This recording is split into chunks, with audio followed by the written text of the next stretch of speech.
I thought my third baby was my surprise baby. So when I got pregnant with the twins, that was all I was thinking about. And I remember then I used to speak to my sister-in-law and I just used to tell her that I feel like I fell into a black hole and I cannot escape again. Like if that's the postpartum I was talking about. If there was an option for me as a mom of 3 before, now as a mom of 5, it's over. You cannot have a career. You cannot live a life. And she was like, she just used to listen. I'm just talking. And I felt that way because I felt like, okay, your career is going to, like, you are so unserious. How do you just even get pregnant? Like, you don't have plans for your life. So I felt guilt.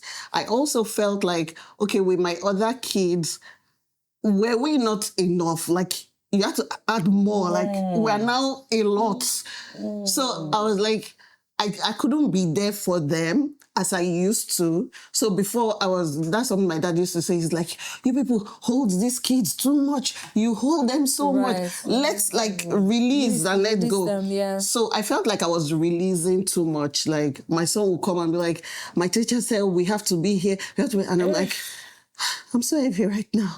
I can't go where you want me to go. I can't do what you want me to do. Before I had time for you, I was obsessed. I was staring at your face. And now I don't even know what you wore to school this morning. Wow. So less noise, more light. I am Shaffy Bello, and this is What I Know.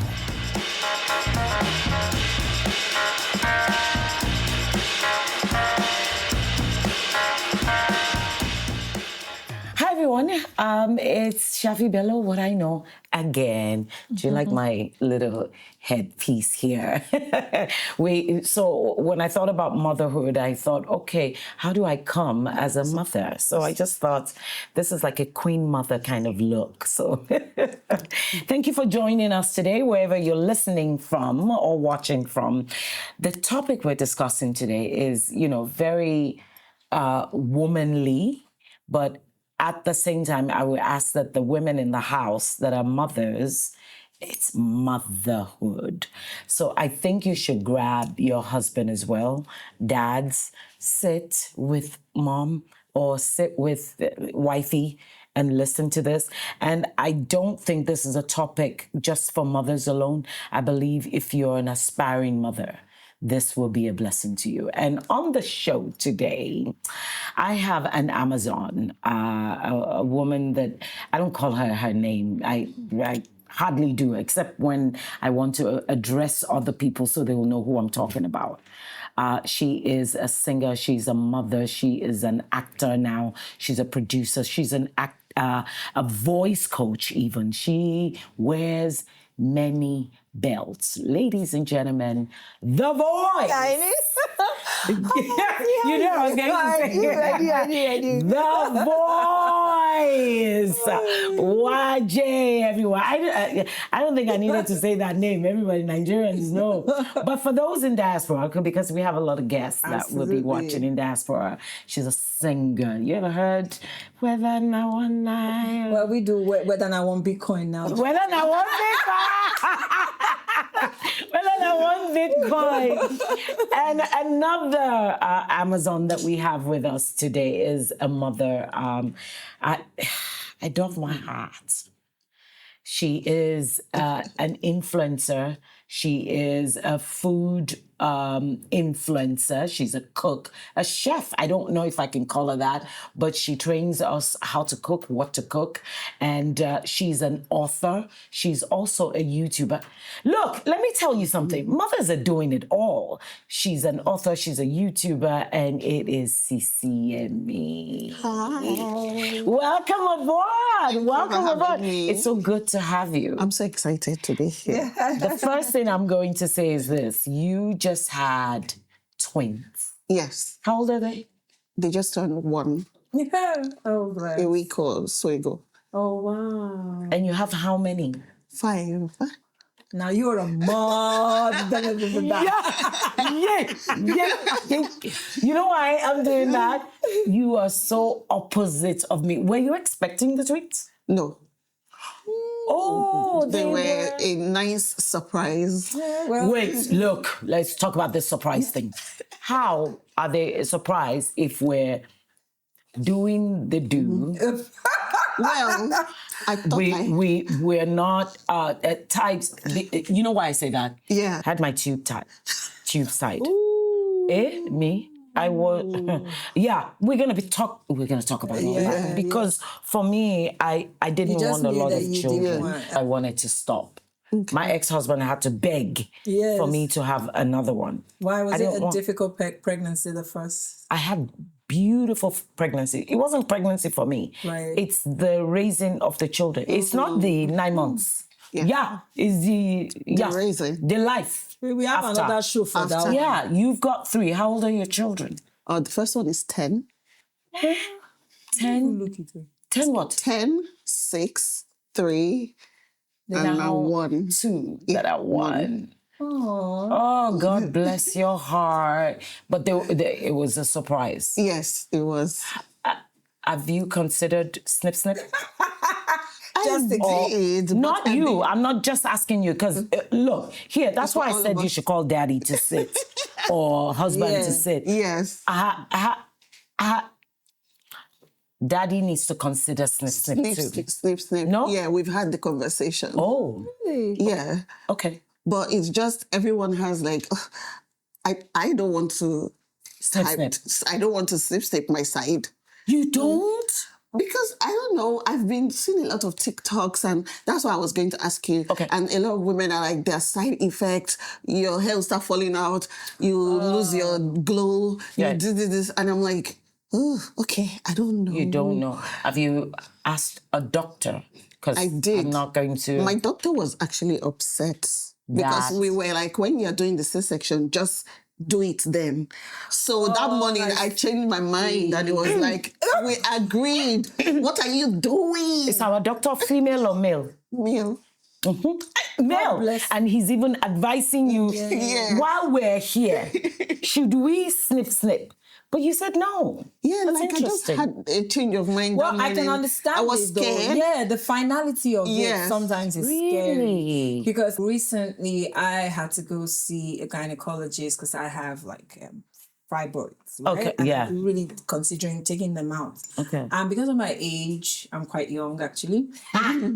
They She's said- a mother of a 26. 26-year-old. Her daughter, Emerald. Hi, Emerald.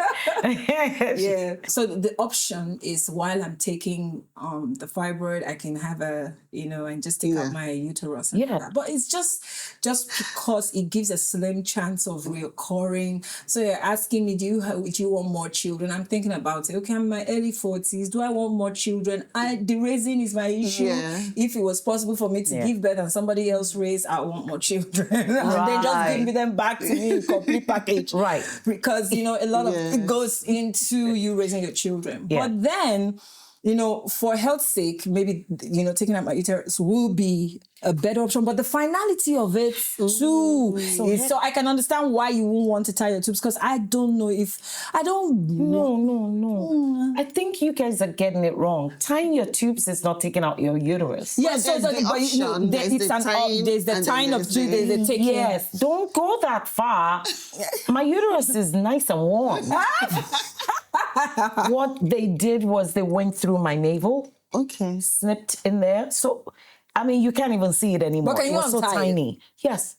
So you can untie. So they cut through my navel, and I'm talking 26 years ago. So you can imagine what technology can do now. So they went through my navel, went in there, did what they need to do, and they tied it up. That's it. They closed my wherever it is the eggs will meet. Yeah. That's it.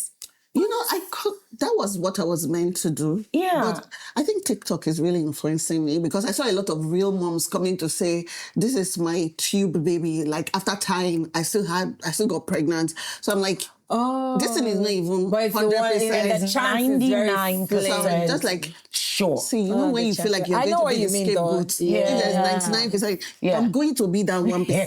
Yes. I've always said to myself that after tying my tubes, if I get pregnant, I will feel like Mary. it's Yes. okay.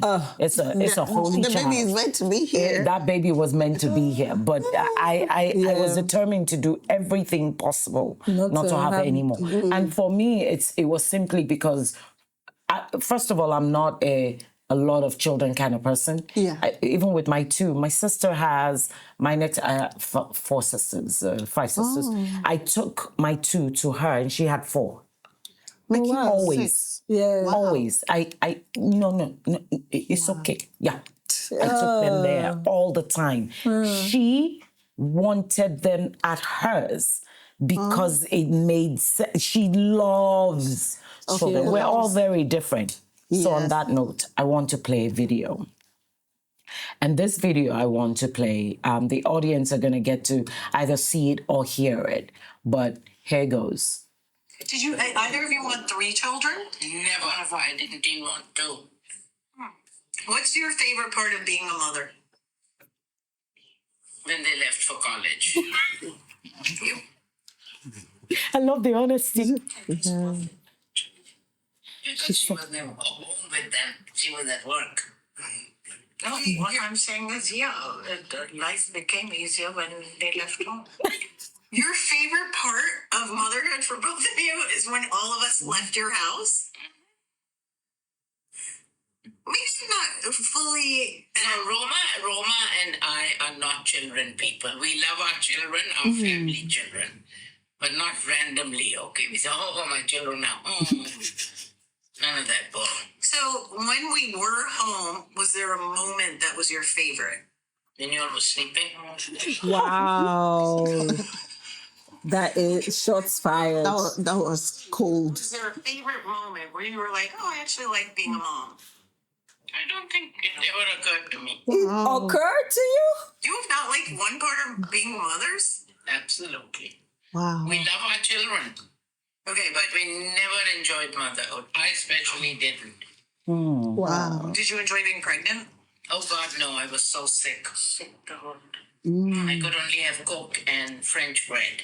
That's why I gained 40 pounds during my pregnancy. Yeah, Coca-Cola will kill you. All right, so literally you can't think of anything about being mothers that you've enjoyed? No. No. Okay. We are in unity. You are. Okay. Well, All right, but before we say anything, the reason I'm going to read this tweet next is because we have a way of thinking that this is because they are Caucasians or they are people from other countries and we don't relate to it. Yes. But a lot of Africans actually do. Absolutely. And it says, joys of motherhood is a mirage, a facade used to rope women into motherhood. If you deep it, there's nothing joyous about motherhood, just consistent, thankless, and mostly unseen sacrifices.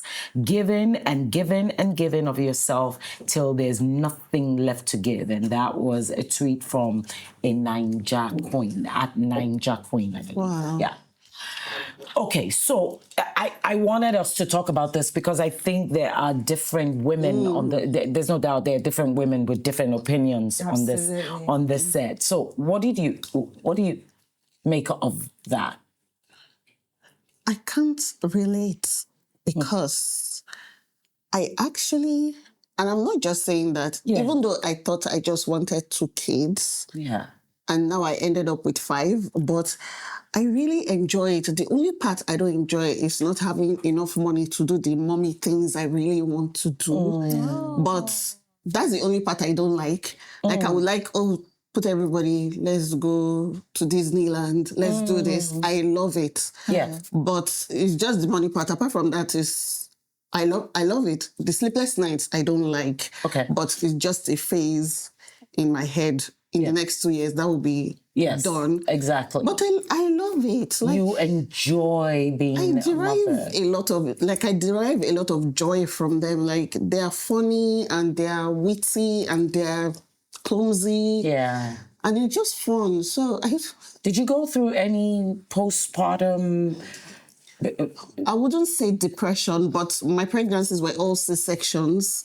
So they were all like the process was difficult for me, but after I've recovered and all that, I don't know, I really enjoyed the baby stage because last week when the twins turned one, I was just crying throughout because I was like, you mean after this, I'm looking forward to grandchildren. That's the next time I carry baby, like, that is my own.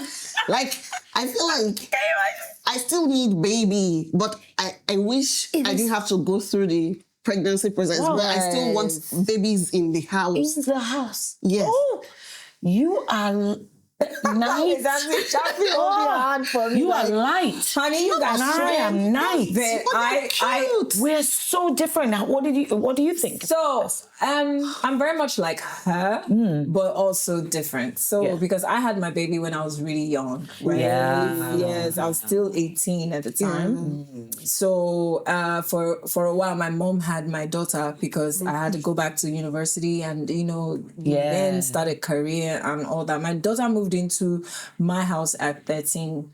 Wow. That is when I became the mother. My mom was mothering her for me while I was. Did she know though? I think she knew when she was 4. So initially I was staying with my mom's sister and we call her Big Mommy, right? Yeah. So my daughter actually felt like she was Big Mommy's daughter because my auntie will treat her like hers, And I moved into my auntie's house when she was 2 months. So even the breastfeeding and all that, I was with my auntie. So I think I was a robot because I was still a child. So my own was just to give food. When you give food, go and play outside. Yeah. Do you understand? Like I'll do the things that girls my age will do. I was just only there to give her food while my auntie was the one who was more nurturing because she had experience as a mom. Yeah. But when my daughter moved into my house, I had already started acting as her mother, so holidays, she would always be with me. At the time, I was still very young in my career, so I was so focused in my career that I probably wouldn't have been able to be that kind of mom for her. But let's also point out while you're there that you were such a blessed woman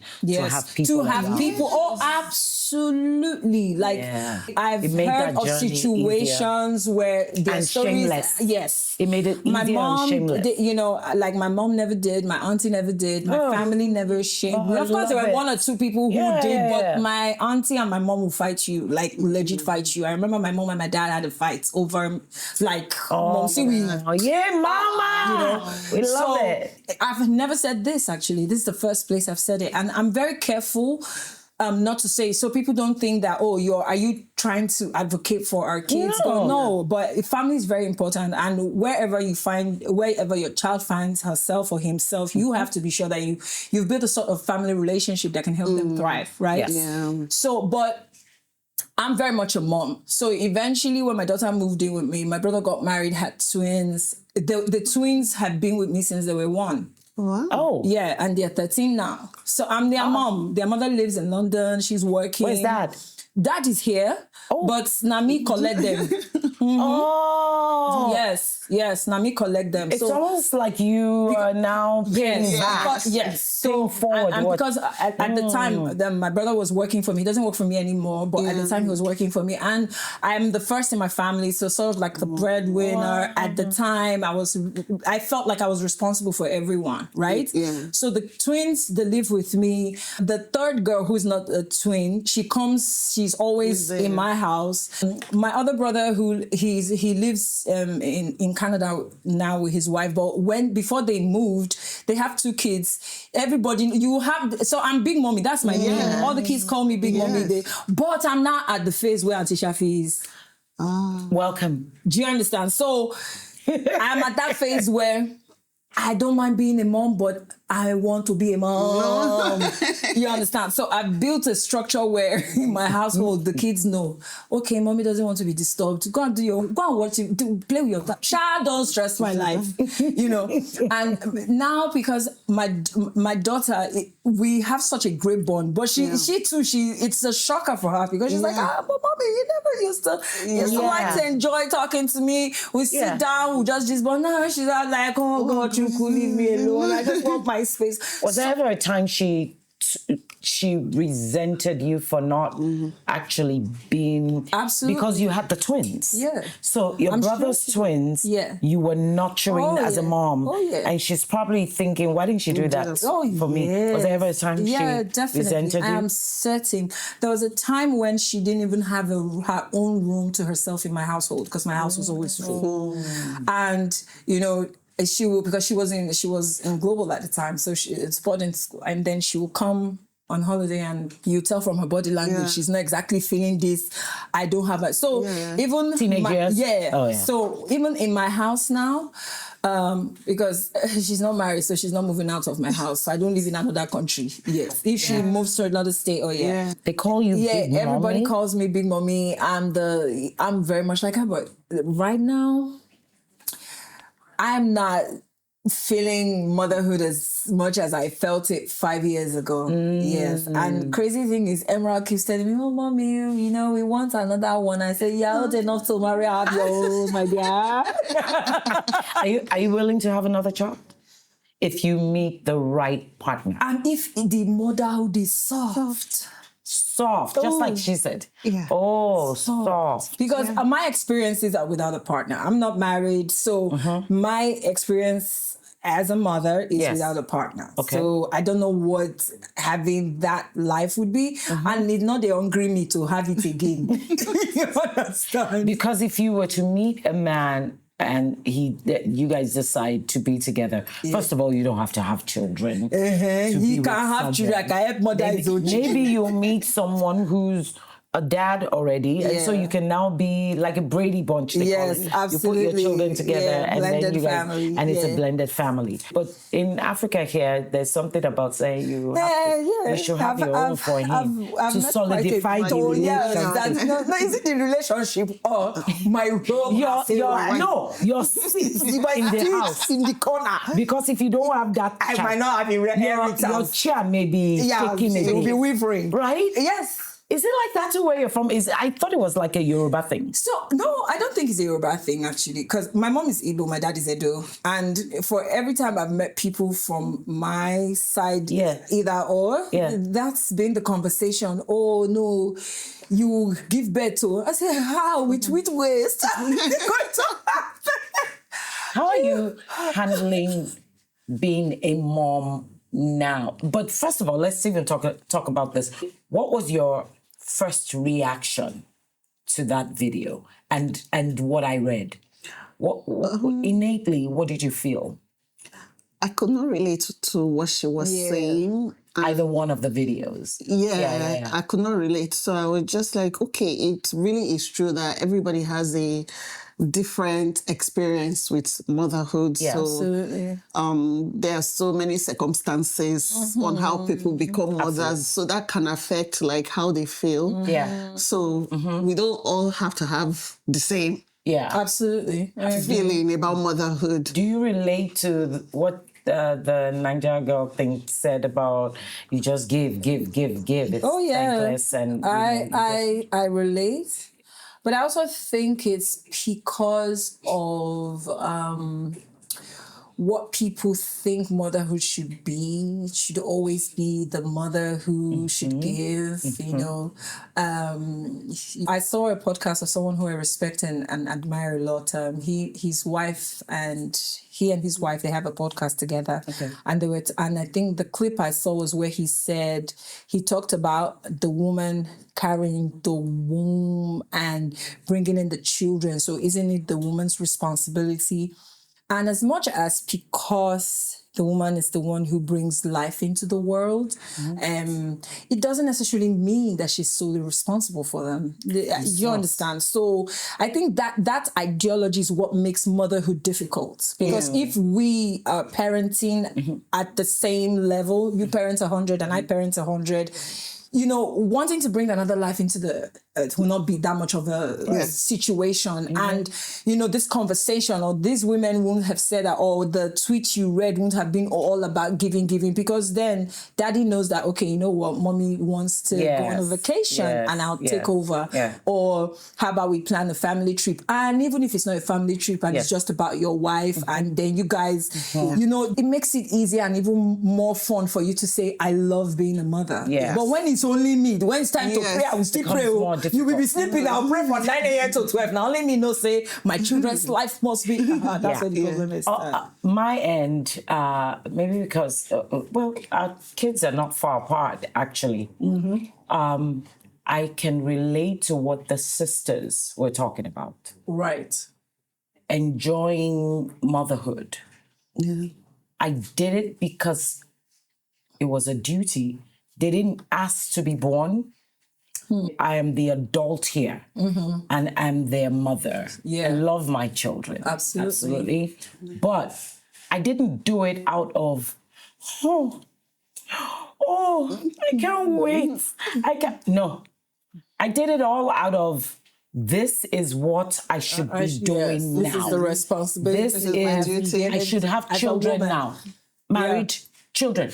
That's the next step. I did that. And then when they were around, now the reason why for me I didn't want to have more was because I'm also that person who wants to give my all to anything that I do. So once I had them, I'm like, what I didn't have, you will have. The thing I didn't get, I must get. The kind of, I grew up in a polygamous family. And then my sisters raised me, not my mom. I didn't have mommy life. I lived a. So in all things, when you hear people speak about motherhood, always think of the backstory. When they speak about anything, where they're coming from. For yourself, I wonder what is bringing this out from them. Because for me, I didn't have that.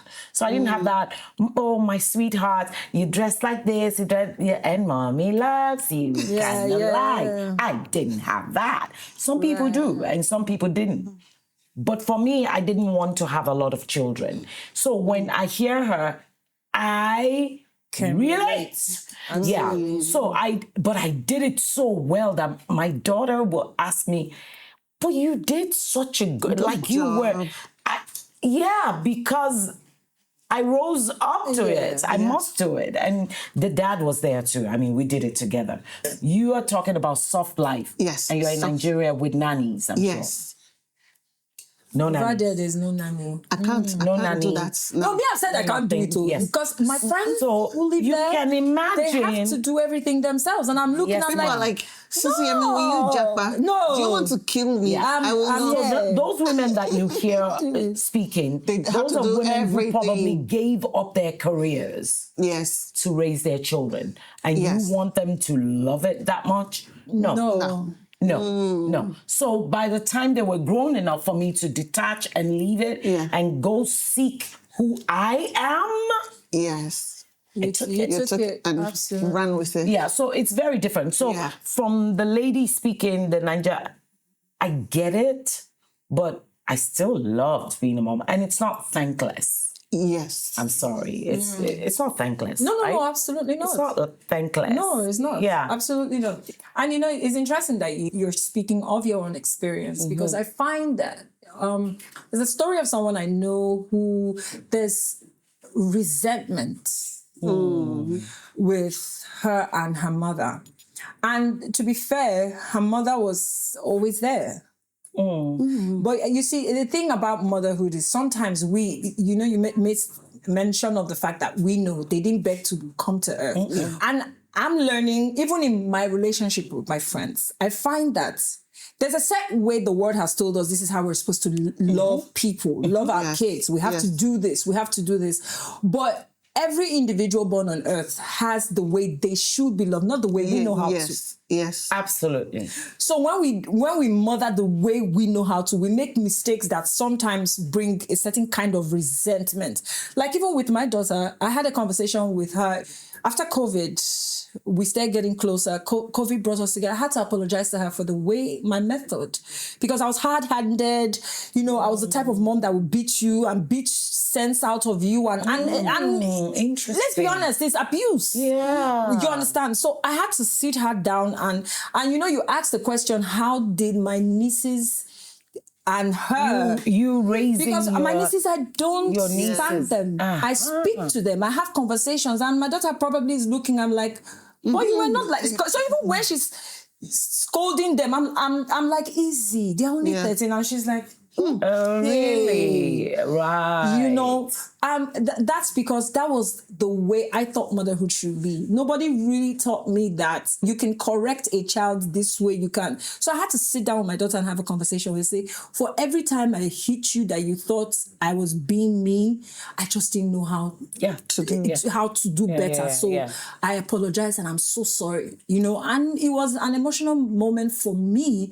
And she still talks about it. So there's trauma, but of course there's trauma. Absolutely. Oh my gosh. I feel like that trauma, like, can we even avoid it? You might think you are doing the right thing as a mom, only to hear 20 years down the line, like, mommy, you were this, I have trauma, this, and I'm like, there's no template to get it right. So there is no template for being a mom, right?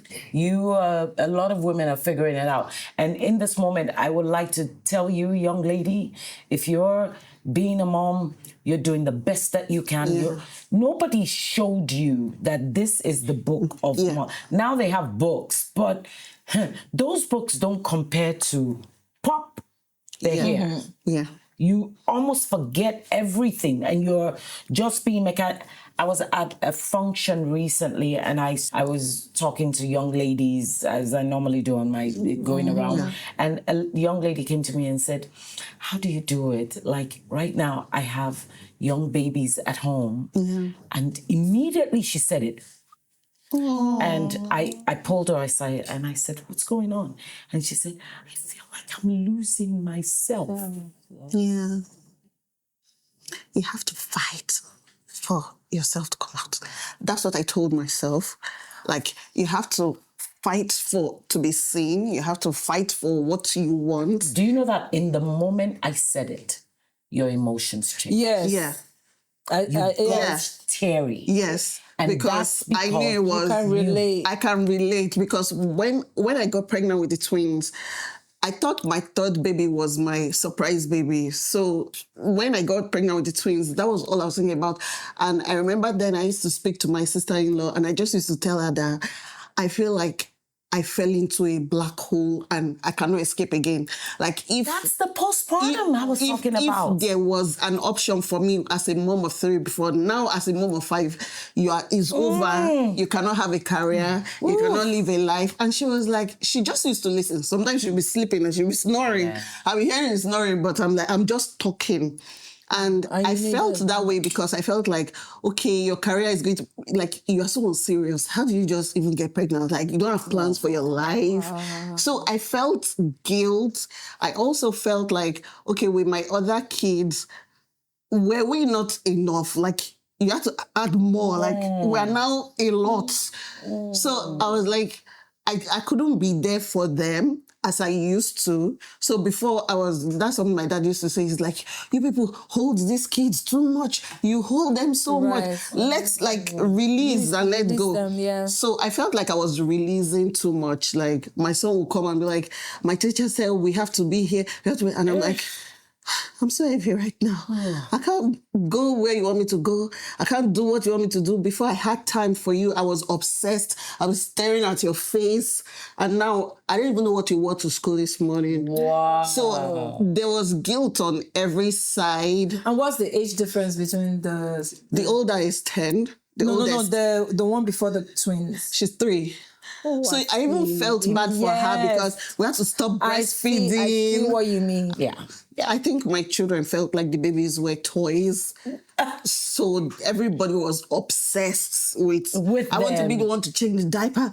If I say wipe, everybody's racing to get the wife. So they were obsessed with the babies. But I just felt like, in terms of being a career woman, like, if you want to be a career woman, like, can't be pregnant all the time. So what I said to the woman, to the young lady was, you do know that in life, there's a time for everything.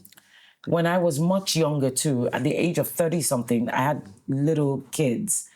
First of all, I didn't want to be, she was talking about her marriage too, that sex was the last thing on my mind at 30-something. Because I had 2 kids. And in my mind, I was sleeping with... she's going...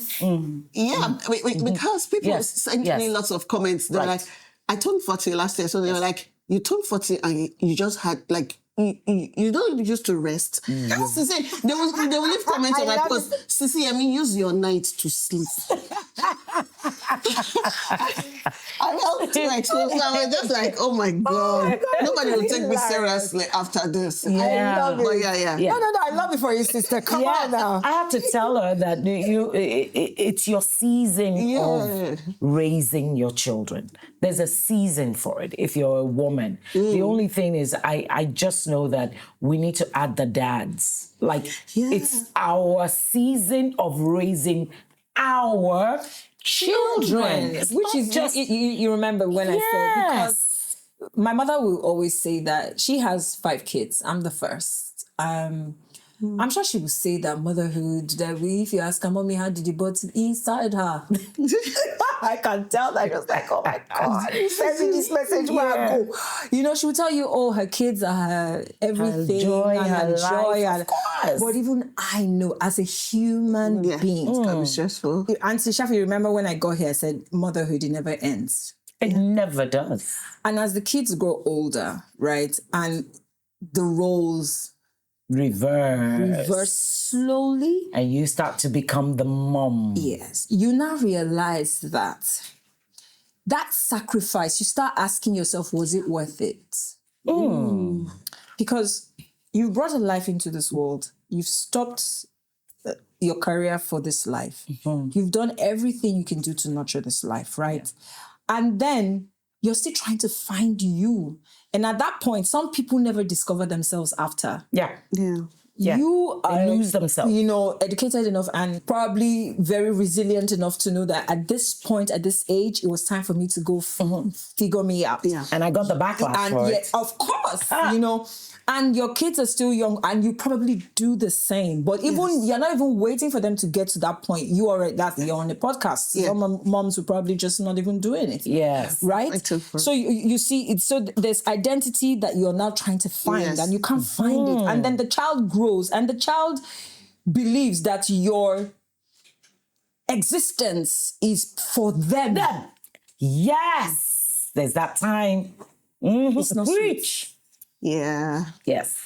So sometimes when I look at my mom, as a matter of fact, some of the decisions I make about caring for my mom is because I do not want her to get to a point where she looks at us and say, was it worth it? Was it worth it? Because it's the worst thing that can happen to any parent. I'd love to know what your mom wanted to be. When she was, because you know our mothers are different from us now. We still try to look at you with 5 children. You're cooking. You're an author. You're still doing the things that you love. You're so blessed. Some women are career driven and they have to now be home with 2 children. I wonder, I would love to bring older moms here. And I think you should. I think you should. I would love to. I think you should. Bring older women here who are like in their 60s and 70s and ask them, what did you want to be? Because they lost careers. There's so many, and it's not only just lost careers, lost relationships. Because I remember one time I asked my mother, I said, would you have married again? So one, the opportunity came, then the person died and she kind of closed herself. And then a few years down the line, she wanted to, but she said she was afraid because she had girls and we were all young. So you find that motherhood takes and it doesn't spare you. Your love life, your career, your health. I know people that have lost their hair and never got it back. I know people that go blind from pregnancy. It takes and it just... So at what point is it now a worthy sacrifice? which is the question I keep asking myself. When will I say, I love my daughter? I know it. Know that. Yes. I will. And do you know why that woman in that video kept saying it? Yeah. Because of judgment. Yes. Yeah.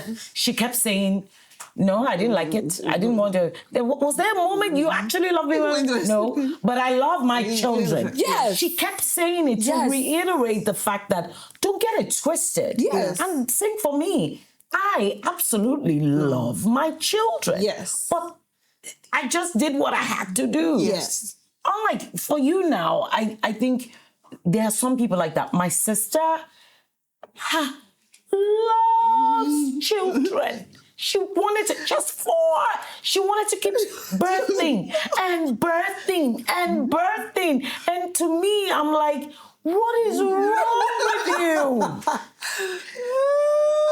you? There she is. Like if it wasn't C-sections, right? Yeah. I think I would have considered again, but like you should not try this. But This how is do not you good for your risk health. motherhood with younger children now, with the technology and social media and everything that they're consuming? Because a lot of mothers now, they're not actually doing a lot of talking to their children, nurturing in terms of let me teach you. They come back from school, let's do homework. It's the tabs. A lot of mothers, the tabs are raising the children now. I think we have to be very proactive because that thing sneaks in. And it's easy to just say, take your tab when they're just screaming and yelling and all that. So for me, I'm just trying to be proactive.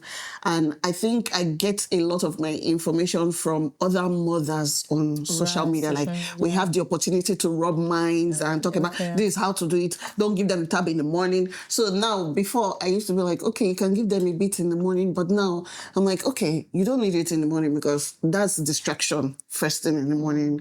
So you have to find a method that works for you. Maybe when we're in the car transiting somewhere, you can use it. Right. Yeah, so with my nieces, no screen time. Monday, Tuesday, Wednesday, Thursday, Friday. Saturday, I give them 2 hours because they've not had any, so I allow them go 2 hours. On Sunday, only after I'm sure that your homework is done. But after that, I worked with a brand a few months ago, and they had this thing where the child can have screen time, but it depends on what the screen time is. So it has like qualitative reasoning, all that. Oh, yes. So you can have screen time if this is what you're doing. But I have a question though. I know someone who said that they didn't allow their son have any screen time at all from baby. So all those baby shark, cuckoo, They do nothing. Yeah, and they found out that his development was faster. Of course. No, but do you know what that means? What does it? That was a lot on mama and dada. Oh yeah, absolutely. Oh, that's They them. said it. They said it Staying took and on doing it things. took a lot from them. Yes, it will. But compared to kids that No, but you know why we do the screen time? Is leave me alone. May I hear what? Oh, to be I'm not honest, blaming you. Yeah. That's what it is. It's necessary. yeah. Hey, you need to do this. You need to send this email. You Yes. need to, yeah. Take and go. Yes. Yeah. So like my girls are 13, so they will play Monopoly. They have Yeah. Monopoly in the house and we have Ludo. So and I encourage them. Of course, there's a park in the estate. Sometimes they go, but we don't even do it all the time. So, but I encourage them playing together because you know how twins are doing fights. And this is to you actually. I'm an Auntie Shaffy as well. Okay. Because now they're my brother's kids, right? Yeah. And when my brother is around, he's quite lenient. Okay. Very lenient. They don't see him every day now. So he's making up. Yeah. So they call him my sweetheart. Yeah. My sweetie. Actually, that's what they call him. They don't call him daddy. Serious? My sweetie's around. That's you know. So when he comes to visit, you know, and maybe they're not supposed to have screen time at that time. You know, he will allow them have screen time. And sometimes I'm sulking. I'm like, dude. Yeah. right. I said no screen time. Do you get it? Yeah. You understand? So at that point, so imagine if I had a partner, or if daddy's situation, and I say no screen time, daddy says screen time. Screen time. She gets what I'm asking. So you people survive? You have to both be on board. And I think that's where we are now. Yeah. my husband has a sweet tooth, and I noticed that downstairs I can be like, no sugar, but upstairs they're eating chocolate and throwing it in the bin, and Daddy allows it. Exactly. So now, if my 3-year-old, she'll come to me and be like, "Mommy, gummy bear." I say no. She won't even say, "Mommy, please." She'll just say, "Daddy, daddy." That she'll just go. Sell and I'll out. tell my Oh, and husband, say, that's a she. I'm like, To dad, girls and their dad. see. I'm like, no. He's like, just this one time.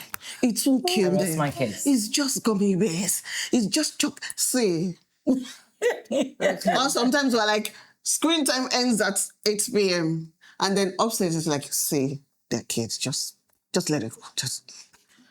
Here's what I would say to that. Remind dad. Dad, I hope you're watching. Just know that when the dental bills come, you're the one paying it. That's all I have to say about that. You're the one paying it. Sometimes you're like, we're going to bed. Everybody upstairs. And all of them, they are going upstairs. In my mind, I'm like, I hope they are upstairs sleeping. I'll be like, everywhere is quiet. They're probably sleeping. When I go up, he's sleeping. All of them, they're like, Put it to bed. So I'm just like, so that can be challenging. Yeah. If it was left to me, I'll probably be a very too strict. So you're the disciplinarian. Well, it can be both ways, but I feel like I am more of the, I read on the internet, it's not good to give screen time, it's not good to give sugar, it's not good to, but him is more like life is easy. Why are you holding it to your chest? But what they don't understand is when they eat that sugar at 7 p.m., they can't go to bed at 11 because they're all wiggly. You know? Yeah. When mothers my make husband this made that argument and said, no, I did my research. It doesn't affect children in any ways. What? The sugar rush? And he's in the medical field, though, so I expect him to know better. So I'll be like, you know what? That's interesting. Just leave them with me for 1 week. You come back and see new children because they will not have sugar, screen time, or anything. I think it's a tough one. I think for your brother, we're just navigating. He's just trying to. No, he's of course, and so I would, you know, like, I was like, okay, your dad is not going to be here today. I wonder how tough that will be when you brought up the idea of having a partner. When you have children, maybe 2 children, and you now have a new partner in your life. I wonder how, and you didn't grow up with having a child and having a partner. I wonder how tough that will be. That's another scenario on its own. Having a child and then a partner, and because that partner now has to discipline the child as their own. I wonder what that would be like. It also boils down to what, you know, like as a family, what you guys want for each other. And I don't know, I've never been married, but, you know, some people that, you know, I have mentors who I watch their lives and people who I respect, and I just watch their life, and I realize that while they all have like individual goals and stuff, even as a family unit, they have a goal. Yeah. And you realize they tailor everything to follow that goal. So if it was a situation where, you know, maybe the twins were much younger and I just met someone and got married and they have to be a dad to to the kids, to the twins. You know, knowing what you want for your child will be in agreement to how we parent. Because I don't think it's fair to say, but they're not your children. We don't shout at them too much. You have to really, then don't marry the person if you don't trust as the process. You understand? So for me, I would probably end up with, I will end up with someone who I trust enough to train my kids as his own. If not, then what's the point? And your daughter, she's already grown. So it's not like... she's like 2 years old. And absolutely.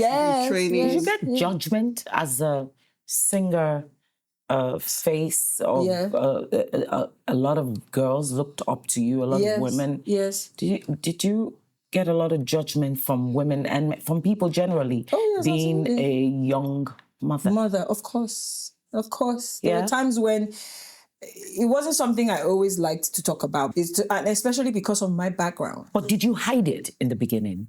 I didn't. You never did? I never did. The only thing is, I never put out her picture. Initially, I didn't want anybody to know what she looked like. And so, you know, that was when blogs started. Social media wasn't like a thing then. No, but trust me. No, but there was a newspapers and stuff like that. Like, you literally see it. Who is Waje's daughter's father as a caption on a magazine. Right. How old were you when you became a star? I was in my late 20s. Late 20s. Yes. And you had your daughter when you were 18, yes, 19? 17, 18. Oh, so you were living that life. So I already knew that. As a matter of fact, the first day my daughter came to me one day, she said, Mom, guess what? I've joined Twitter. I said, how did you join? She said, I lied. Of course, there was spanking, but you know, she didn't understand why I didn't want her on Twitter at the time, because I already knew what we had. Magazines, the City Peoples, and you know, we had magazines who were sort of like telling tabloids. Yes, exactly. Tabloids. So you have to protect the people you love, regardless of how much of a superstar you are.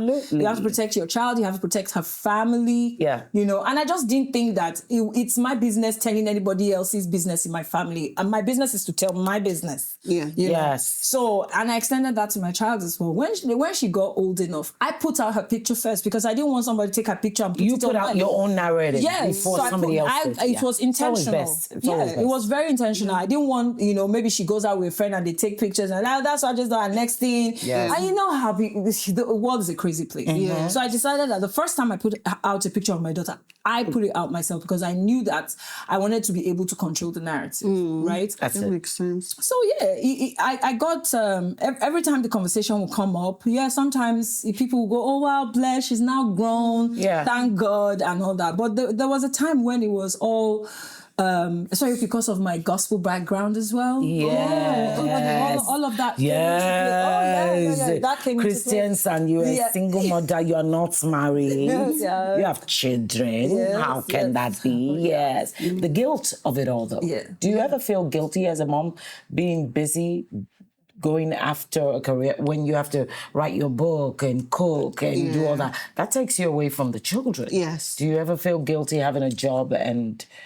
Yes, I do. I do. I feel guilty when I'm not there for moments, when I'm not there for events. Moments, And so, the guilt is there. And I feel guilty if I feel like I can't give them what I feel like they deserve. So, even as someone that has lots of kids, I feel, you know, the conversation about give birth to the number of children you can take care of. So sometimes I'm like, if you were just two, would your lifestyle be different than now that you are 5 and you have to share all the resources? Like, so the guilt, I think, is layered. I can imagine. I can imagine. And the guilt of, you already have 3, now you're having 2 more. I mean, nobody has a right to tell you what to do with your body. And nobody has a right to tell you what works for you in your home. I always say this, that nobody knows the temperature of your own home. You do. But I think for now, we ought to let women know that guilt, you shouldn't. That's not your business. You're doing the very best. The very best. When you are not witnessing those moments, you're trying to make money for them to eat. Exactly. To keep NEPA alive. To pay the driver, to pay the nanny. And so is dad. I think women need to really let go of that. I know it's there. I had it too.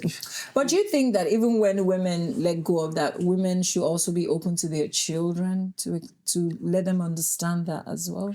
I think when your children are old enough. Because kids... Old enough for me, for me, maybe because my children grew up in the States, by 10, 11... That's what I'm saying. I'm already talking. Yes.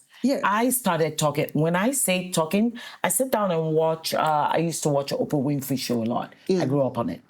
If there are shows on there that will help them, I would sit them down and we'll watch it together. I converse with my children. I get it. I really let them in. Get it. And a lot of parents shield. My parents shield me from knowing that husband and wife, they fight and they can not like each other. They will shield fighting Did that happen to you when you were growing up? Did you ever witness your parents fight? I witnessed them fight, but it wasn't. It's not that they wanted me to witness it. Yeah. I was just really. I grew up really fast. I played my role as a firstborn really quick, you know, because of the dynamics of our family and how it was. Right. My parents got separated when I was much young. I was about 9. Oh, yes. You were. So, and leading up to that, you know, things will happen and I would see. Yeah. Do you get what I mean? So it's not, I don't think it was deliberate for them to let us see, but it's just, a lot of women, older mothers, they grew up being the one that was, a lot of them even financed a lot of things in the home. But they were always... They also use daddy. Daddy's... Go and say thank you to daddy. Thank you to your daddy. Go and say, you know, and I think that's fine. Yeah. But I think when girls are also grown enough, if I knew that as a girl, you could champion being what the young ladies of their 30s know now, that I can have my own apartment, I can do this by myself, although I grew up really fast too, but our parents shielded us from domestic knowledge. Yeah. I think they shielded us from literally everything. From a lot of things. From a lot of things. You don't think so? They didn't shield you? Yeah. Well, I feel like I kind of figured out things that were going on in the house. You just figured them out. They didn't talk to you, though. Oh, my mommy talked. Yeah? Yeah. So when she was open. When she's complaining, like, it was almost like you're a therapist, like... She's ranting to you and you're like, oh, okay, he did this. Oh.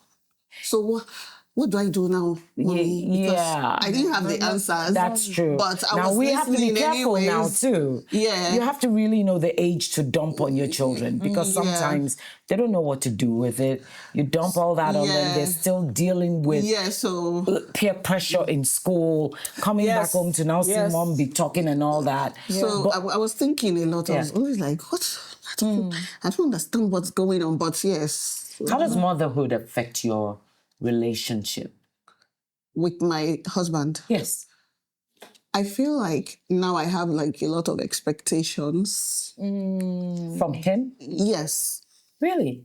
Yeah, before we could just be chill, but now I'm like, see, me, I've had to grow up. All of us have to grow up now. Like, you are daddy now, me and mommy. Like, we're not just regular mommy and dad. You're a serious daddy. I'm a serious mommy now. So we expect this, we expect that. So before we were very chill and relaxed, but now it's a lot of responsibility. So I find myself often like, I don't know if I would say, like I said, fighting for my space. Like, I want to still do this in my career. I still want to do this. I still want to do that. Yeah. So just putting that on each other, like, you have to do this. You know, I have 5 kids now. University is coming. Ooh. I'll take it a step further. Does it affect your sexual life? I wouldn't say it has like that. I love you. Stella in the building. Yes. You're going to have another one. Sing. Please tell me your dislike. If I want to know. No, because I just feel like we have a rhythm in terms of, it's not like, every day. No, but we have times that's just like 6 months, like, I don't know you, don't know me. That's what I mean. But then we can come back and have another 3 months of, oh God, it's like I just met you, like what's going on? I love that. So it's just 6 months that you are talking about. Now listen, I asked that because, remember, the why of this show is to enlighten a lot of people watching. There are moments in your life as a mother and dad is going to feel like, you know, I speak to a lot of guys too, and men, when their woman is breastfeeding and running after the toddler and also breastfeeding, they're not that attracted, right? And they're sucking Right. Ew. what's theirs, and then it's not sexy anymore. You know that sex appeal is no longer for some men, not all men. So that takes away from it. But I'm also reassuring you that it does come back. All that, all the feelings, and then, like I was saying, when I was in my 30s, there was a period of time that sexually, Yeah, was the last thing on your mind? Yeah. Yeah. I didn't want. So I'm letting young ladies know out That there. is normal. It's so normal. It's not for everybody, but it's normal for a lot of women. So if you're going through that, don't feel guilty. Right. That guilt. Did you ever feel guilt? Who, me? So, like I said, because my dynamics are different. Yes. Like with my kid, for a very long time, I don't care how much you and I loved each other, you will not show up at my home. No, I never did. Because now man, they marry woman. So if I'm not going to get a ring, who is she go today? She sees Tunde, tomorrow Kelvin, next tomorrow Jane. You don't want to do all of that to your kids. Yeah. So, and I'm very conscious of it now. So if I'm dating, I'm not at liberty to just let you, Waje, I'm coming to visit. I can't. Who am I going to tell my children you are? That's tough, Waje. No. I'm saying Auntie. I love it because that's the right thing to do. But let's talk about how difficult that is, because you go out with someone, you guys have been going to dinner often. You're a grown-ass woman. I'm a grown-ass woman. And so what that means is... But I can't explain you it. now have to be... I just finished from a shoot today. Yeah. And while I was styling for the stylist came to the house to dress me. And my nieces, one of them, Doomsy, she's very funny.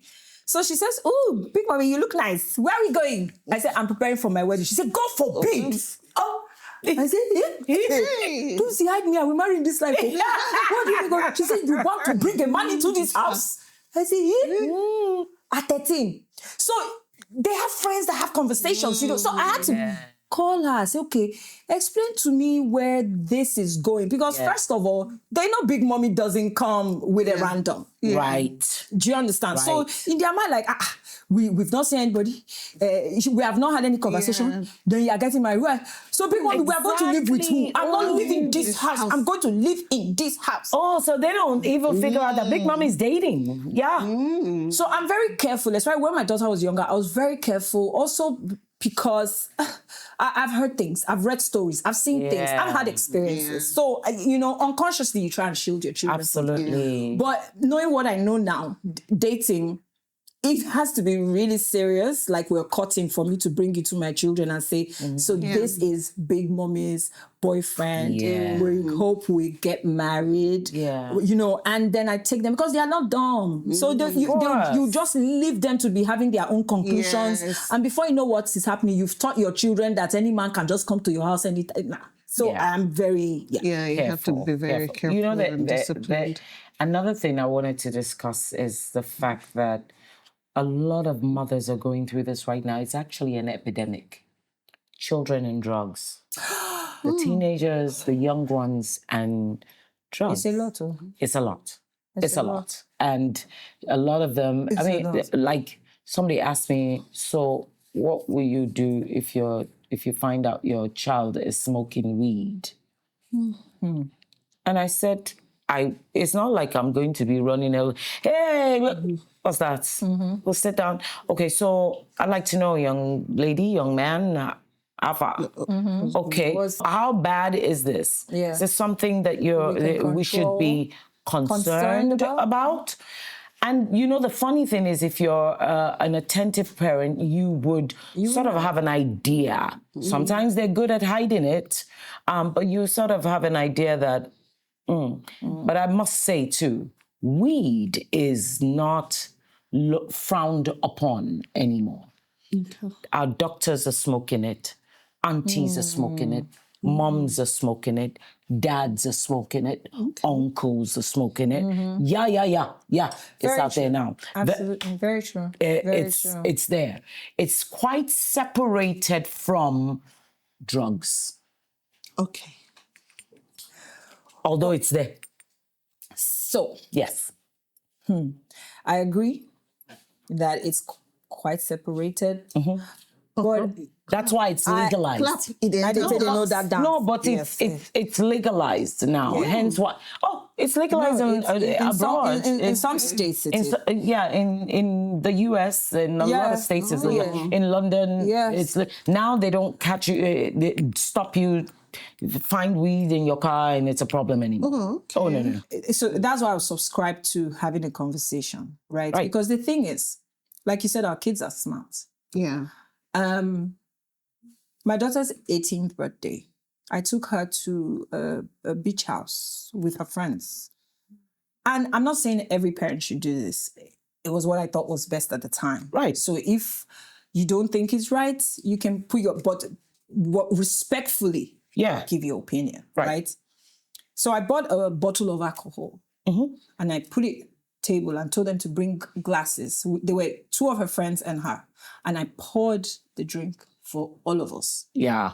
And I sat and I watched them. And they're like, oh, cheers! Happy Yes, birthday!" honey. And they sipped it. I'm like, ah! I said, I don't know. That this is not your person. Who are you deceiving? What you said reminded me of what one of my classmates said. Yeah. She said that there was a time she and her siblings, they would wake up in the middle of the night to watch bad movies, right? Oh, I did that. And then one day, their dad caught them. Yes. And they thought he was going to like kill them. Yes. But instead, what he did Was he said that? No. the next day, he went and bought a whole pack. Yes. And was like, well, since you want to watch. You go watch her. let's all watch it together. Now, let me tell you And she what said happened. since then that she was traumatized. I was like, wow. So let me tell you what happened, right? And you see this method. I used it for my daughter when she was a kid. She used to like to beg. So we bought Fanta crates. Yeah, drink. You want to you can't remove your eye when Uncle comes to us. Drink. Okay, I said no, you're not okay. You want to drink soft drink, Abby? Yes. Oh yeah, start. It. And then my mom played her a movie of somebody that was begging and the person turned to a witch. Oh, so from there, if you come to my house and they offer you something, she will keep her face like this. Say, oh, but you go, you don't want. Say, no, thank you, Nana, I don't want. You know.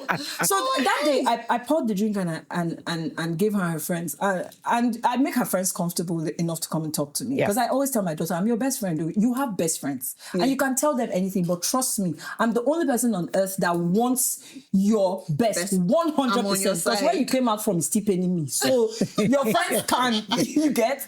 So, next thing, she says, Mom, can I order something? I say, yes. She says, please, I prefer a cocktail. I've gotten what I needed.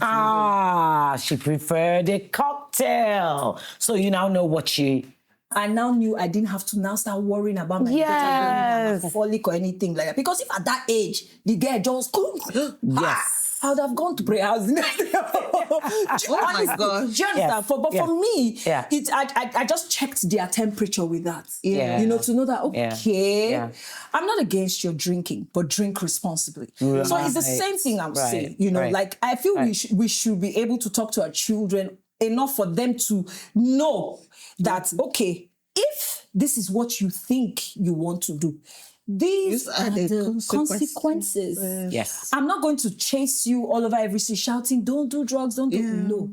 But here, and I will show you pictures, I will show you videos. I show my I'll show you videos. I say, do you know what's wrong with this person? I said, no, big mommy, oh my God. I said, this is drugs. So that you know. Yeah. Because it's even in our secondary schools now. Oh yeah.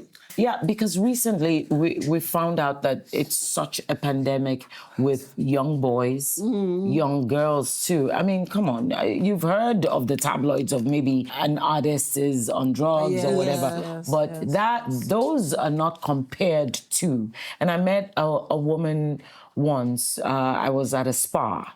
And we just sat down and she just, there's something about me that just makes people talk. Yeah. And she said she's had her son in a rehab twice.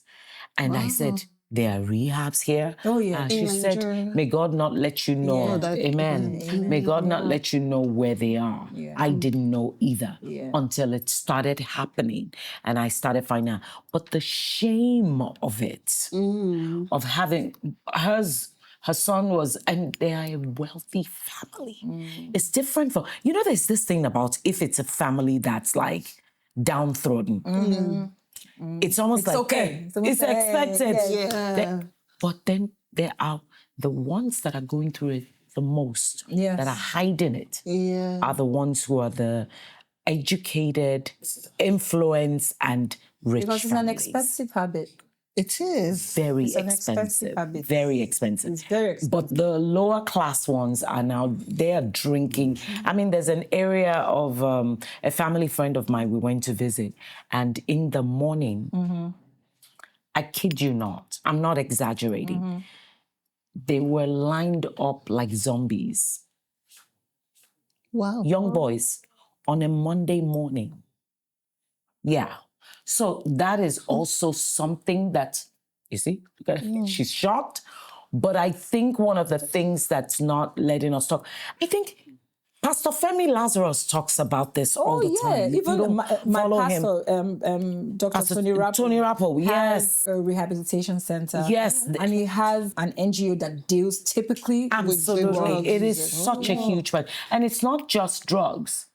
One of the highest ones now, guess? Crack? Gambling. Oh. Our children, we're losing our children to gambling and all this.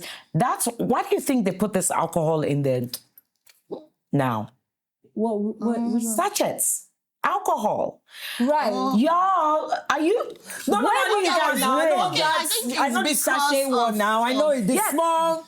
It's accessibility. It's because my kids are still young. I don't know anybody that has like teenagers like that or Really? anything. So, No. It's social media too. It's there. And it's a real huge pandemic. Drugs, alcohol, and gambling.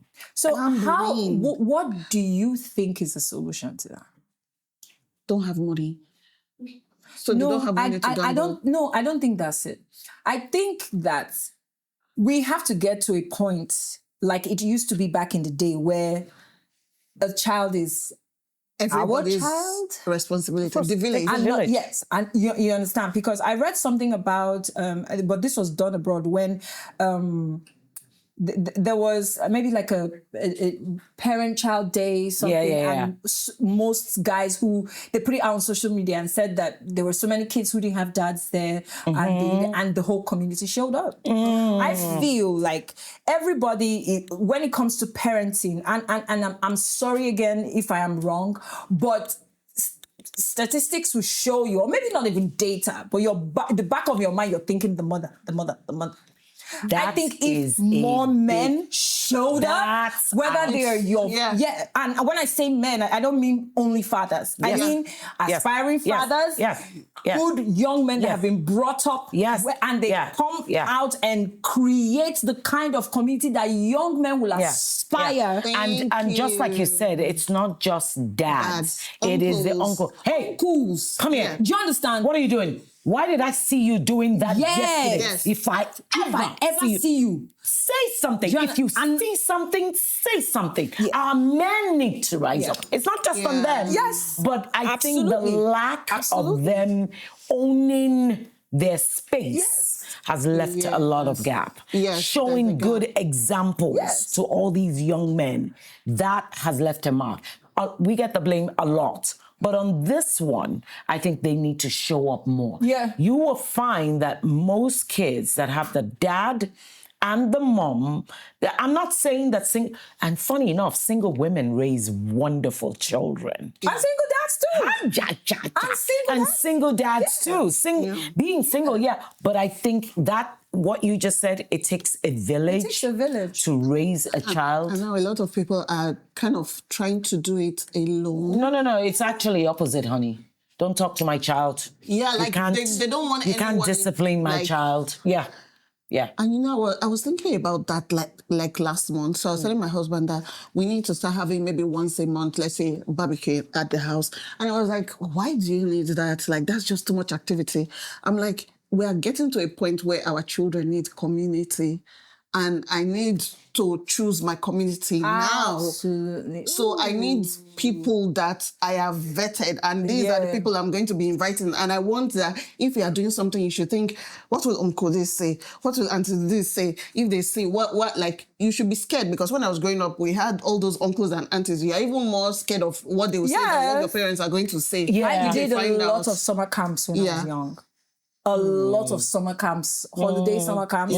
So in that place, we are doing dance drama. We are doing choir. We are doing this. So you see, like, we know ourselves. We know that next time we're going to see you is when maybe you're schooling in Abuja. We know that next time I'm going to see my friend is when they come in. So there was a community of people that we grew up together. We would exchange letters. We knew what was happening in each other's lives. Darling, come on. Those days are big. So we need to get back to that point where we create that kind of community for our kids. Yes. That's the only way. It's tougher. It's getting tougher to do, however, with the social media. People sit in have you seen people now, even us, let's be real, in rooms now, people sit and just stay on their phone. We don't talk. We don't talk anymore. You can be at a dining table. People are in their homes now. And the teenager is in her room, his room, that room, that room, and everybody is on their. Everybody is on their social media. It's really. Do you let your children go on sleepovers? We haven't gotten to that stage, but my daughter asked once. My son does not like to go out. Okay. So he doesn't. But when you get to that phase, what would you do? When I get to that phase, if I'm not at the sleep, I don't know. It's not necessary. I've not seen the situation where it is necessary for them to leave the house and go on. Like, I don't get, like, we can go in the morning and come back in the evening. So let me give you a scenario. Your daughter is, she now has a bestie. Right? And she is 8 years old. She now has a bestie. And you talk to the mom and you know that they're besties in class. And you talk to the mom and she goes, oh, I want Desiree to come over. Yeah, she can come over, but I'm going to pick her around 9. But I didn't do just that before bedtime. Like, my parents didn't allow that. Like, people can do the sleepover in the afternoon. We do sleepover parties now in the afternoon. You can do the play in the afternoon. It doesn't have to be like overnight. Like, so some parents go to the extent of vetting that home now. And I don't blame them. And I'll tell you what it is, because of sexual abuse. Absolutely. Yeah, so they come to the home to vet it. So there is No, because if they try, they do the best that they can. Right. First of all, if it's going to be a home, now a lot of people have cut off that, but some people still do it because you want children to be children, right? You don't want to take that innocence away from them. So they take them there, but if there is an uncle, dad, they don't even want dads. Ma, do you know that even... like, besties are even dangerous. Like, you don't know what they're doing with each other. Like, I don't know. Like, so it's not like they're not safe because it's like boy, girl, uncle. Okay. It can be nanny and girl. Yeah. It can be anybody. Yeah. Like, even besties, I don't trust besties because when I was growing up, I had besties who wanted to do crazy things. And with you. Because I was very paranoid. I'm like, no, like... Yeah. So, girls and girls. Girls and girls. Like, and the world is, you know, a different. So how do you prepare your children for that? Are you preparing to have conversations with your children? Yes. So I grew up in a family or dynamics where and it's then what do you call the sex parts in your home? What do you call them? You know, I have to admit that we've not quite gotten there yet. Oh, wow. You have an 11-year-old, right? 10. A 10-year-old boy. Yeah. The only time he's mentioned something was, I think, a few days ago, and he was like, Mommy, why do they just like touching you there? He just said there. So I was like, oh, you notice there's there now, like... Yeah. Before you were all over it, like now. Oh, your babies. Yes. Why do they just like? Yeah. Why they're going for food, honey. So he's asking questions, but not like really. Oh, what is this? What is that? They've not shown interest and stuff like that. But what will you? I'm trying because where I come from, those conversations never happened. You just learn as you go and figure things out. So I'm trying to be more open to conversation because even me, I am shy. So, you know, when you watch on social media and you see parents say, you have to call them the actual names. I'm like, I call them. What do you call the actual name of sexual part? Yet, but your breast. Yes, your vagina. Your vagina. Yes. Your Buttocks. Yes. Yeah. I call them the actual name. So when we get there, so I'm hoping I'm more of a conversationalist, like, oh, this is what it is, this is what that is. But like when my girls started seeing their period, I didn't do that. Oh, if somebody touch you, you will be pregnant. So no. Yes, sat down, we had the conversation. Right, you're now women. Because they are not, our generation is totally different. When they told us we believed, this ones, they already know. Before they'll be looking at you. Pregnant. If they touch you, you get pregnant.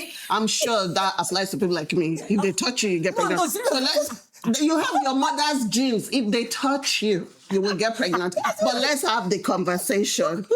I love it. You're so fertile. Like I was kidding. I had that conversation with them. The conversation with them. Yeah. I explain to, because of course they're in secondary school. Yeah. They start learning those subjects and they're very curious. Yes. So they're very extremely like they like animation. They draw animation. So you see the bigger twin, I go through her animation because you just see her draw animation of somebody pecking somebody. I say, hey, Doopsy, who is this one? Is that mommy? That's things he gave her a kiss. I said, hey, wow, interesting.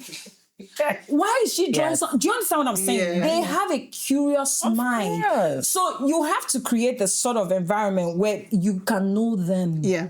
So you can help them. Yes. Because if you don't know them and you are living in la la land, hoping that, you know, all of them are... Have you ever thought maybe even spiritually and the way the life is now is different? You know why? Oh, yeah. They have babies now. When I was growing up as a kid, babies don't open their eyes till seventh day. I thought that was what it was, but... No, we've evolved. Yeah. And then all of a sudden now, babies from now on... They're seen from the womb. They come out and they're like, hello. Yeah, so it's so different. So if we stretch that to how they're growing up now, their minds are different. Everything is different. They're inquisitive. Yeah. I think I just hope I'm the kind of parent that when I get to that place, I'm open enough that they feel like they can come to me and have the conversation. I'm sorry, can I say this? Yeah. If you don't cultivate it, it won't happen. Yeah. Even for parents who talk to their children, I said, there are things you're not going to be able to tell me. It's okay. The ones you can tell me. But there are things you're not going to be able to tell me. Tell somebody. Yes. You don't have to tell me. Yes. You have cousins. You have cousins who you chill with, who you're comfortable with. Yeah. Tell them. That reminds me of the community conversation. No, it's Some of them don't even talk to their cousins. Some parents say, my kids tell me everything. No. Yeah. They do. They will tell you some. So, like with Emerald, I have a friend who she literally tells everything. As a matter of fact, something happened between her and her dad some years ago. The friend knew before me. And initially, when it happened, it shook me. But I was grateful that she had my friend to talk to. Yes. You understand? That she had a safe space. Yes, that she had a safe space to go and meet my friend and say, Auntie, tell me what to do. But at the end of the day, isn't that what matters? Yes, that's what matters. That's and what aunties are there for. Now we've had the conversation. That's like her, she has many moms. My daughter has many moms, but that's one of her serious moms. Yeah. When it gets to the point where if she cannot tell my mom, because she tells my mom everything. Everything. Are you serious? That's cool. So I'll be looking at my mother and say, hey, wow. How tables have turned. I couldn't tell you everything. Now you have to pay your ear for your grandchild. Of course. Yeah. So for me, it's even made me a better parent to the younger ones I have around me. Yes. Because then, I remember one time my little niece came to me. She said, Big Mommy, I have a crush in school and honestly, he's always on my mind. I don't know what to do about it. You know why she told you that? because she cultivated. Yes. Yes. You have to. Yes. Please do You have that. to. Yeah, no, Make yourself a safe I remember space. a conversation and a certain young boy. And I love it. when I went to school the last time, and he was like, and he was very charming. And I could see why they were friends, because he was like, Mrs. Odusonya, I am her best friend. Oh, I've been hearing a lot about you. I watch your videos, and I was like, okay, Mr. Charisma. Oh. I love it. Mama. Like, she would come home and she would just go on and on. Oh, he did it. He's so smart. I'm like, oh, you like him because he's smart. Good. Smart is good. You like him because he's smart. That Not for anything else. Smart is good. Less noise, more light. I am Shaffy Bello, and this is What I Know. Hi, you're still watching Shaffy Bello, What I Know. And what I do know is if you like, you share, and simply subscribe. It doesn't cost you anything. Thank you. We had to take a short break there, but we welcome you back to Shaffy Bello, What I Know on the Motherhood. I think for sure you've been having a fantastic time listening and nudging your friends or your hubby or your man or dad and say, you hear, you see. Please like and share the show and subscribe if it's been a blessing. So, you know, where I wanted to round this off on is we're all mothers. How did life change for you in terms of navigating friendship and motherhood? Friendship and motherhood. Yeah. Did you lose some friends after you now became a mother, or did you? You did? Yeah, and it wasn't deliberate. It was just like, we're not about the same things anymore, right? Because there's certain things that I had my reservations about that some friends will think, you're doing too much. Priorities changed. Yes, my priorities changed. God bless some of my friends who stayed while they didn't even understand why I was making the decisions I made. Like, for example, when my daughter studied, I had always said that I wanted my kids to study abroad. Because for me, it wasn't just about the education, but the networking that it brings for them. Yes. And at the time, I wasn't doing as well financially. And I was the 100% in control of her fees, accommodation, and everything. So that had a strain on me, right? I could have invested in my career, but I thought this is the investment I want to make. Yes. Some of my friends had reservations about that. But they stuck with me. So when I'm crying no fees, all of us cry together. You understand? So it definitely showed me who was my friend, who wasn't. And no love lost.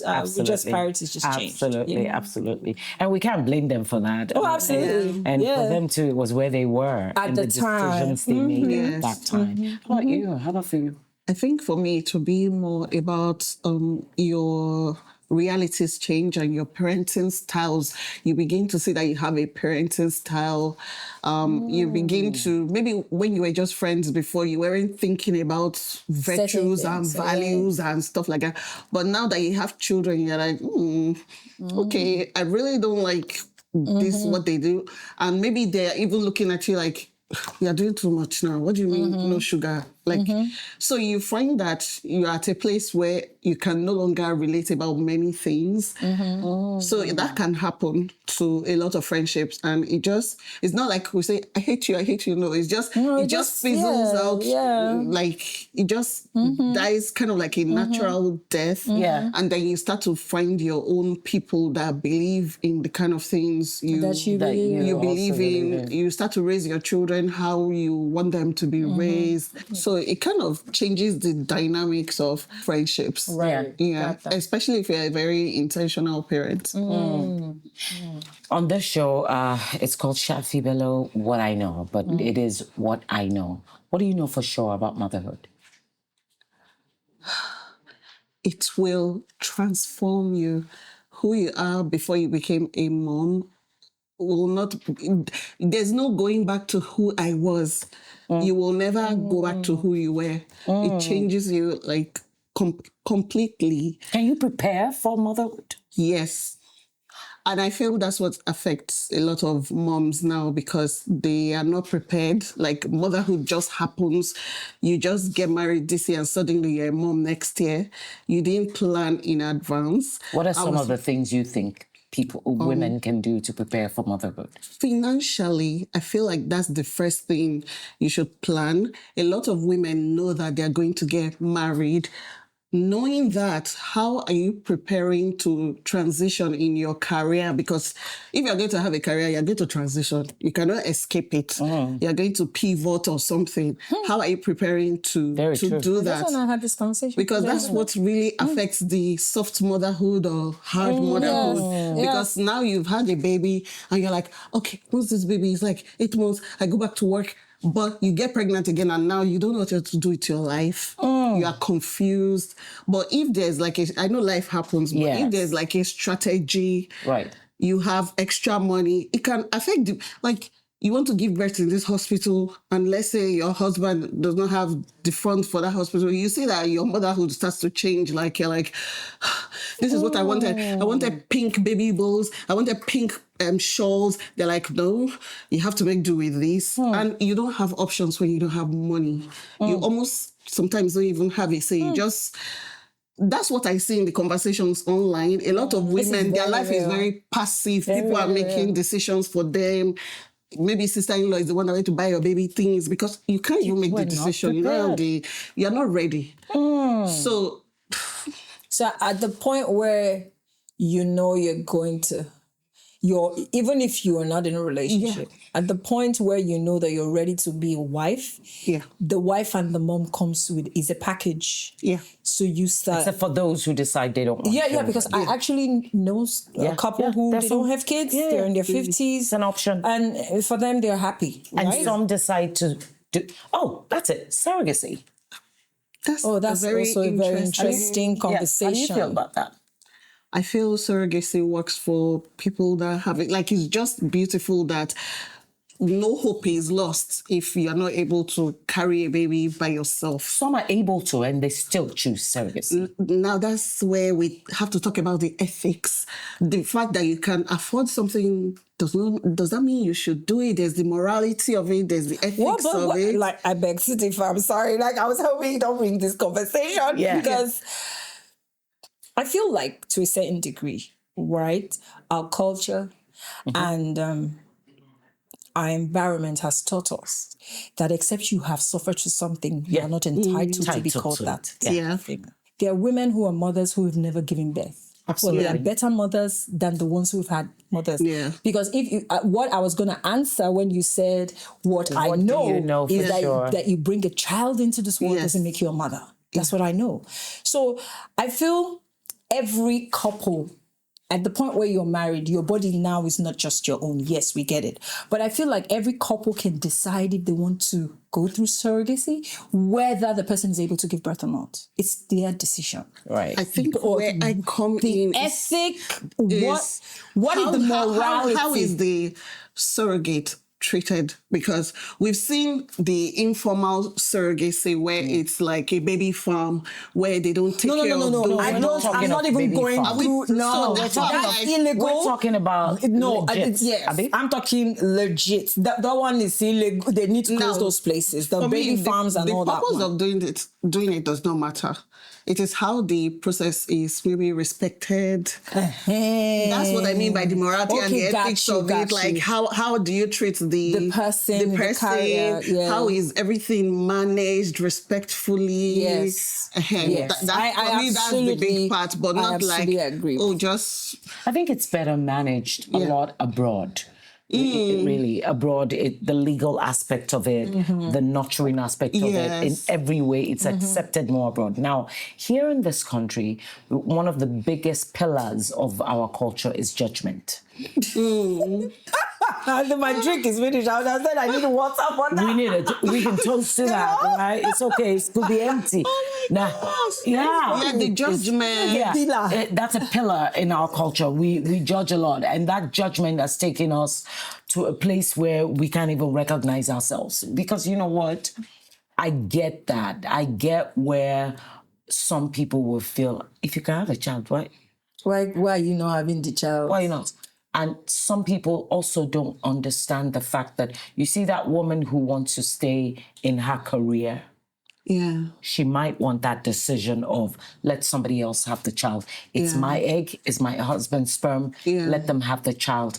I'll raise my baby myself. What that does is it protects her job, and she still continues to make her funds.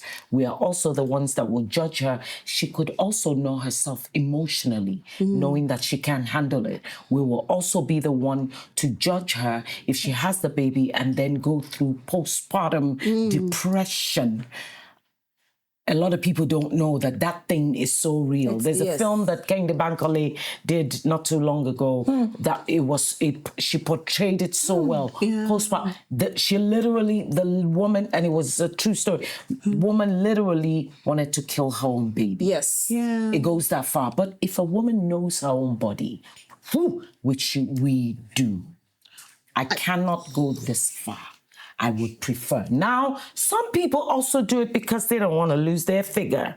Judge Figure them. is important. Yeah, judge. It's okay. You think it is important, Abby? It is. Because my kids are asking me, why is your belly so big? I'm like, Now, some women look at you and go, no.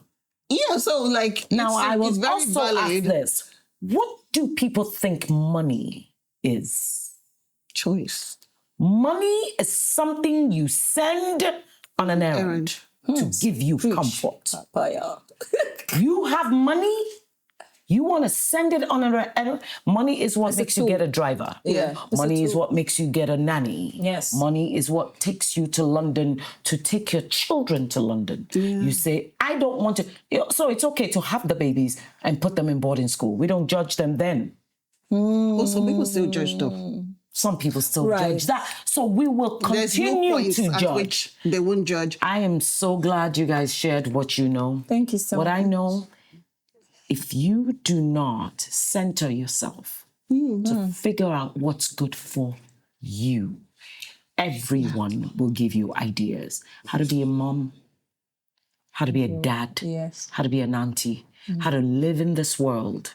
People will often tell you how to do so. If you are centered and you know that there's a creator and you are good with that creator, what I know for sure is that you will be safe if you listen to you first. Have a great one, everybody, and thank you so much for joining us today. It's been awesome. Thank you. Like, share, and subscribe.